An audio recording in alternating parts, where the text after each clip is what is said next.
आज के इस क्लास में आप सभी का बहुत बहुत स्वागत है। तो साथियों, बिहार पुलिस सिपाही की परीक्षा 21,391 पोस्ट के लिए आज के इस वीडियो में जीके और साइंस को मिलाकर सबसे ज्यादा इंपॉर्टेंट प्रश्नों को कवर करेंगे, जो कि साथियों आपके एग्जाम के लिए काफी ज्यादा इंपॉर्टेंट होगा।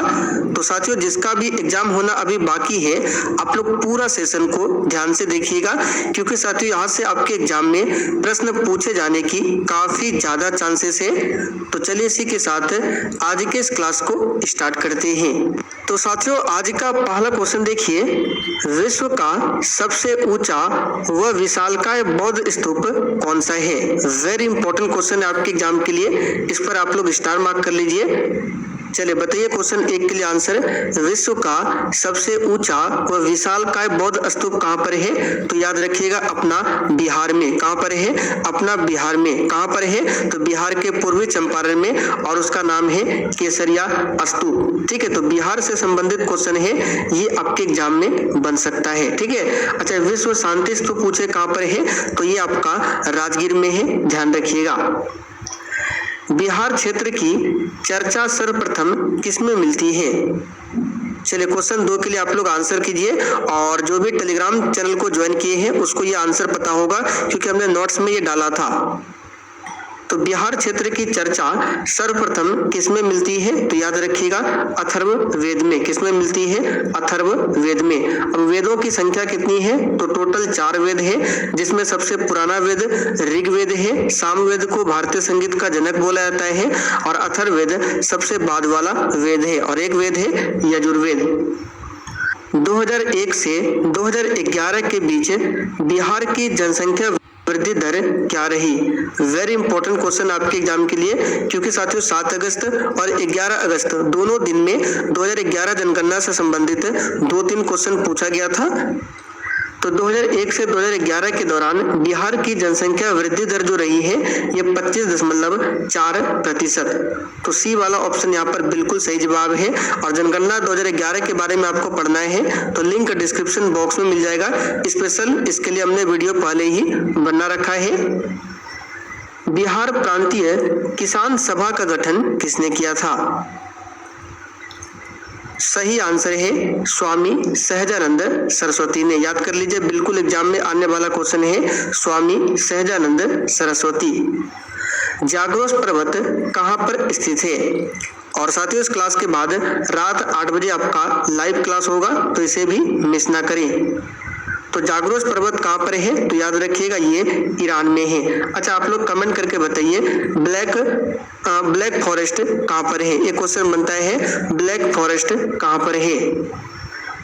उदयपुर वन्यजीव अभयारण्य कहां पर स्थित है? ये क्वेश्चन आपके एग्जाम में पूछा हुआ क्वेश्चन है, ये 7 अगस्त को आया था एग्जाम में, उदयपुर वन्यजीव अभयारण्य।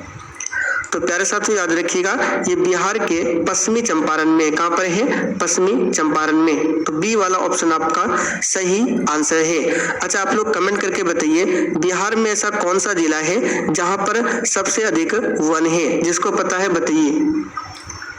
निम्नलिखित में से कौन सी नृत्य शैली केरल से संबंधित नहीं है? साथियों, बिल्कुल इसी टाइप का क्वेश्चन एग्जाम में पूछा जा रहा है, तो जिसका भी एग्जाम होना बाकी है, आप लोग पूरा सेशन को ध्यान से देखिएगा। तो इसका आंसर हो जाएगा भरतनाट्यम, ये तमिलनाडु से संबंधित है। बाकी कथकली, मोहिनीअट्टम ये सभी केरल से संबंधित है। भारत के निम्नलिखित में से किस राज्य में ONGC द्वारा ट्यूलिप गार्डन विकसित किया जाएगा? तो इस क्वेश्चन का आंसर है option B, Uttarakhand. BrahMos missile के बारे में निम्नलिखित में से कौन सा कथन सत्य है? 7 अगस्त को मिसाइल से संबंधित एक क्वेश्चन पूछा गया था, तो हो सकता है 18, 21, 25, 28 किसी एग्जाम में फिर से पूछ ले।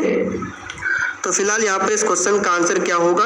यह 2 चरणों में चलने वाली मिसाइल है। इसकी उड़ान क्षमता ये है, यह पराध्वनिक गति से चल सकती है। यानी कि सारे के सारे कथन यहाँ पर क्या है? सही है। तो डी वाला ऑप्शन सही है। हीराकुंड बांध किस नदी पर निर्मित है? तो याद रखिएगा, सिंपल सा क्वेश्चन है लेकिन एग्जाम में आएगा। महानदी पर, कहाँ पर है? उड़ीसा में। गोदावरी नदी दक्षिण भारत की सबसे लंबी नदी है, इसकी लंबाई 1465 किलोमीटर है, ये बन सकता है। पेरियार अभयारण्य कहाँ पर है? केरल में। सियाचिन हिमनद कहाँ पर स्थित है? तो सबसे बड़ा हिमनद है सियाचिन हिमनद, और ये कहाँ पर है? तो काराकोरम श्रेणी में। कहाँ पर है? काराकोरम श्रेणी में। भारत के उत्तरी पश्चिमी भाग में शीतकालीन वर्षा मुख्य रूप से निम्नलिखित कारण से होती है। तो साथियों यहाँ पर इस क्वेश्चन का आंसर हो जाएगा पश्चिमी विक्षोभ, ठीक है। और भारत में सबसे अधिक वर्षा पूछे किस मानसून से होती है? तो दक्षिण पश्चिम मानसून से। और देखिए साथियों, जिन्होंने टेलीग्राम को ज्वाइन नहीं किया है जाकर ज्वाइन कर लीजिए, वहां पर हम डेली आपको नोट्स प्रोवाइड कर रहे हैं जहां से एग्जाम में डायरेक्ट क्वेश्चन बन रहा है। पश्चिम बंगाल में होने वाले मानसून पूर्व की वर्षा को क्या कहते हैं? लिंक आपको डिस्क्रिप्शन बॉक्स में मिल जाएगा टेलीग्राम का। तो प्यारे बच्चों, पश्चिम बंगाल में होने वाले मानसून वर्षा को बोला जाता है काल वैशाखी या फिर नॉर्वेस्टर्स। दक्षिण पूर्वी एशिया के वृद्धि त्रिकोण में सम्मिलित कौन कौन सा देश है? इस क्वेश्चन को ऑलरेडी हमने कराया हुआ है। तो दक्षिण पूर्वी एशिया के त्रिकोण में जो सम्मिलित देश है ये सिंगापुर है, मलेशिया है और इंडोनेशिया। क्यूरी किसकी इकाई है? तो साथियों, क्यूरी की बात करें, ये रेडियो किसका? रेडियो एक्टिव धर्मिता की इकाई है क्यूरी, इस बात को ध्यान रखिएगा। सूर्य का ताप किससे मापा जाता है? आपको भले ही हल्का क्वेश्चन लग रहा होगा लेकिन यकीन मानिए बिल्कुल इसी टाइप का क्वेश्चन एग्जाम में बन रहा है। तो सूर्य का ताप जो है पायरोमीटर से मापा जाता है।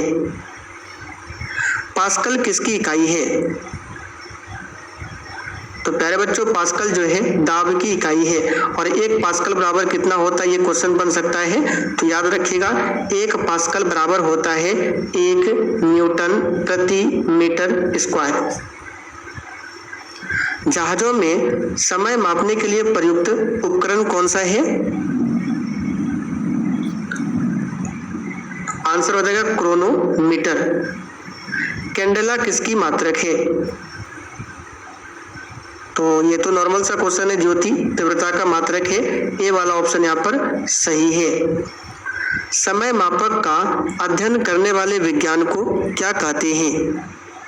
और इसका पीडीएफ भी आपको टेलीग्राम पर ही मिलेगा। तो साथियों, समय मापक का अध्ययन करने वाले कहता है हॉरोलॉजी। क्या बोला जाता है? हॉरोलॉजी।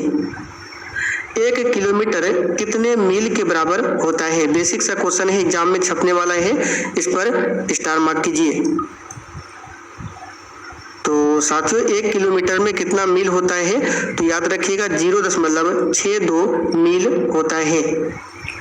एक इलेक्ट्रॉन वोल्ट की इकाई है, यानी कि इलेक्ट्रॉन वोल्ट बताना है किसकी एक इकाई है? आंसर है ऊर्जा की इकाई है इलेक्ट्रॉन वोल्ट। टॉर किसकी इकाई है? चलिए बताइए। आंसर है दबाव, ठीक है। न्यूटन का प्रथम नियम किस राशि को परिभाषित करता है? तो जैसे कि आप सभी जानते हैं, न्यूटन के गति के प्रथम नियम से बल की परिभाषा मिलती है और न्यूटन के दूसरे नियम से बल का व्यंजक प्राप्त होता है F = m/a, ठीक है। चार जगत वर्गीकरण किसने दिया था? वेरी वेरी इंपॉर्टेंट क्वेश्चन, इस पर भी स्टार मार्क कीजिए। बताइए, चार जगत वर्गीकरण का जो सिद्धांत है ये किसने दिया था? तो यहाँ पर इस क्वेश्चन का आंसर क्या होगा? चार जगत वर्गीकरण का सिद्धांत किसने दिया था? तो याद रखिए कोपलैंड ने। किसने दिया था? सी वाला ऑप्शन यहाँ पर सही है, कोपलैंड ने। और पांच जगत का वर्गीकरण पूछे किसने किया था? R.H. विक्टर ने, जो कि डी ऑप्शन में दिया है। इन्होंने पांच जगत वर्गीकरण का सिद्धांत दिया था। आधुनिक वर्गीकरण का जनक किसे माना जाता है? कैरोलस लिनियस को माना जाता है। और इनकी एक पुस्तक है सिस्टेमा नेचुरी, जिसमें पादप एवं जंतु का वर्गीकरण किया गया है सिस्टेमा नेचुरी में। जल की अस्थायी कठोरता का कारण क्या है? तो प्यारे बच्चों इसका आंसर है सोडियम तथा पोटेशियम क्लोराइड और सल्फेट। इस बात को ध्यान रखिएगा। और जल की कठोरता को हटाने के लिए इसमें क्या मिलाया जाता है, तो याद रखिएगा Na2CO3 यानी कि धोवन सोडा, जिसे वॉशिंग सोडा भी कहा जाता है। सबसे लंबा जीवित वृक्ष कौन सा है? आंसर है सिकोया या फिर सिकुआ। ये सबसे लंबा जीवित वृक्ष है, इस बात को ध्यान रखिएगा। ठीक है, ये जो है शंकुधारी वृक्ष है, जिसे रेड वुड के नाम से भी जाना जाता है। सिकोआ वृक्ष को रेड वुड के नाम से जाना जाता है। इसमें फूल नहीं पाया जाता है, इसलिए इसको जिम्नोस्पर्म कैटेगरी में रखा गया है। यूकेलिप्टस की बात करें, ये एक तेजी से बढ़ने वाला पौधा है जो पर्यावरण के लिए हानिकारक होता है। पौधा नहीं, वृक्ष है। चलिए, न्यूजीलैंड में पाया जाने वाला उड़ाइन पक्षी क्या है? तो आंसर हो जाएगा कीवी। जीवन चक्र की दृष्टि से पौधे का सबसे महत्वपूर्ण अंग कौन सा है? आंसर है पुष्प। रेडियोधर्मी पदार्थ उत्सर्जित करता है।